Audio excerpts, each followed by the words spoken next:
Every 210 days, thousands of people from villages all over South Bali converge on the tiny island of Serangan to attend the 3-day temple rites held at Pura.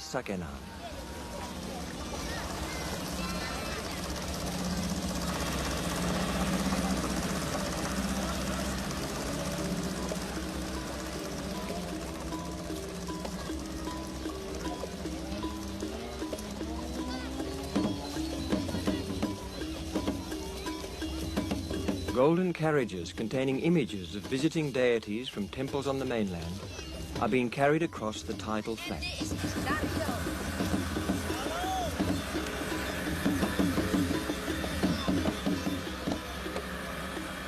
The Balinese display a strong sense of community cooperation and collective responsibility in their adherence to ancestral traditions. In no sphere of life is this more apparent than in the regularity of their attendance at rites held in the numerous temples with which each person has affiliations.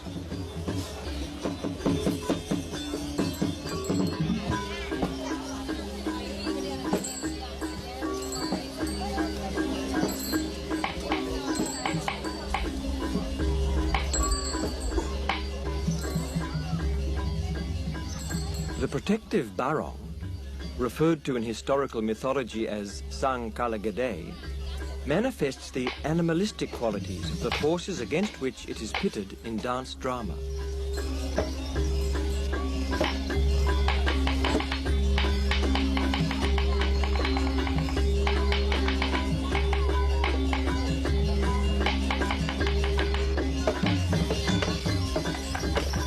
The more human, witch-like Rangda, referred to by the Balinese as Ratu Ayu, manifests the power of demonic forces over which she has supreme control.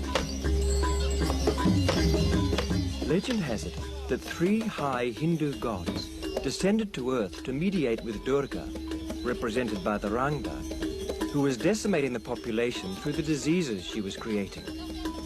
In order to urge Durga to return to her benign form, the gods contrived a dance.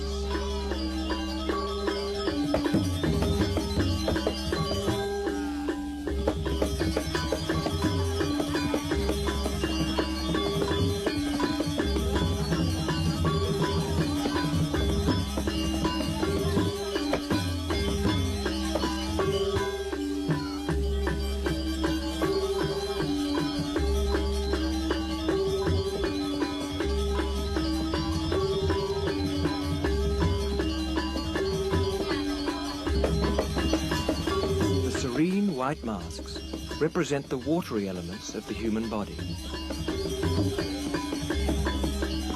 In dance, the watery elements unite with the fiery elements represented by the red mask to restore a life-preserving balance.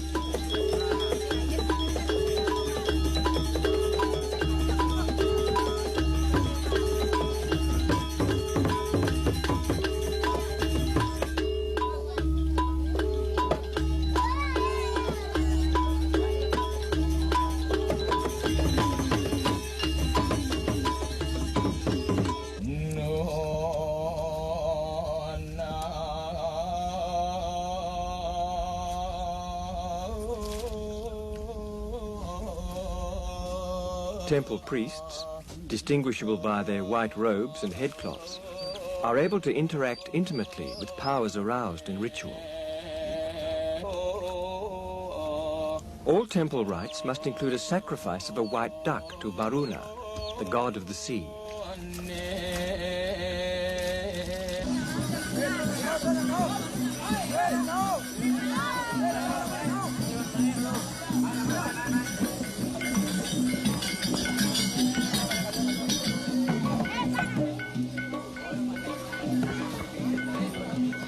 These gigantic male and female deity figures recall a giant black king known as Sri Aji Mayadanawa, who ruled Bali in legendary times.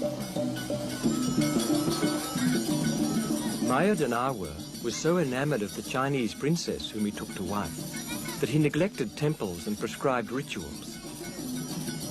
When the gods refused to cure his wife of a deadly illness, he became even more remiss in the execution of his ritual responsibilities.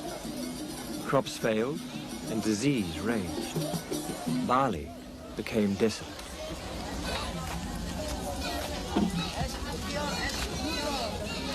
Temple festivals are social as well as religious events. Outside the temple enclosure, stalls sell drinks, toys and trinkets. Those who stay over the 3 days secure makeshift sleeping arrangements for themselves.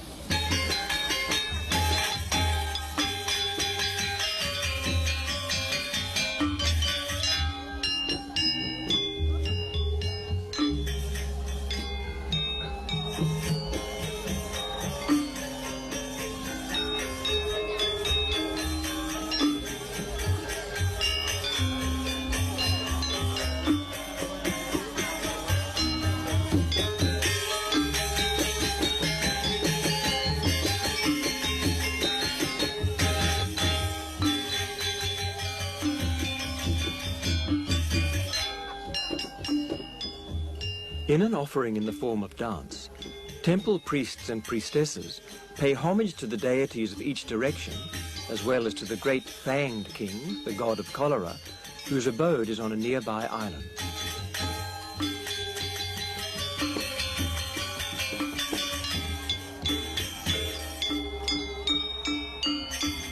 In the early hours of the morning, trance communication with deities occurs.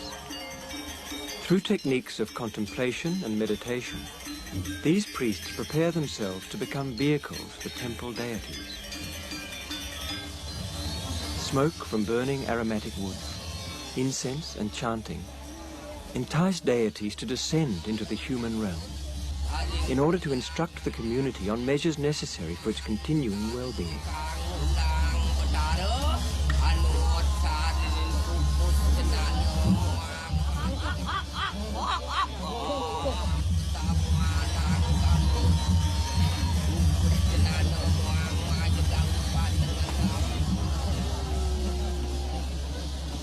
Sobbing, laughter and writhing are signs of the arrival of the possessing spirits.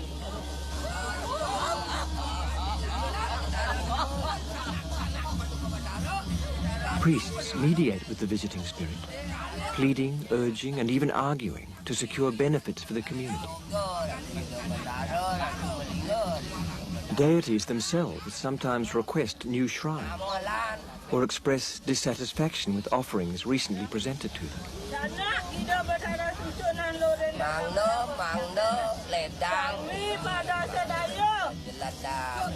The trance utterances of these priests will be heeded.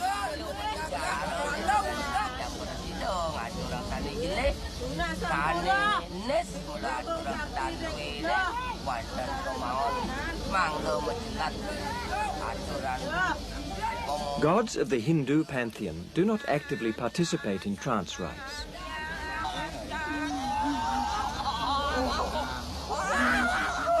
Those spirits which enter masks, priest mediums and shrines are local deities, as they are more involved in the mundane lives of ordinary people.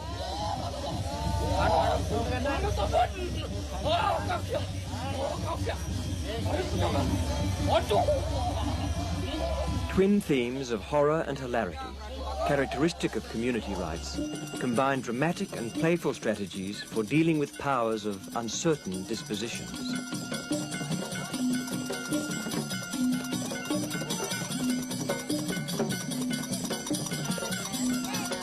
To conclude communications with the supernatural, the sacred giant puppets sing rhymes in dialogue and enact a comic flirtation.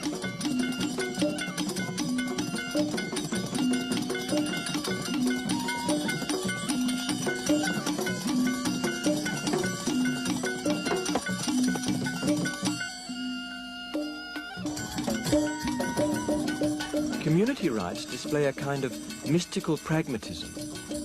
They are not directed to reward or to avoid punishment in the hereafter. Expectations are more immediate.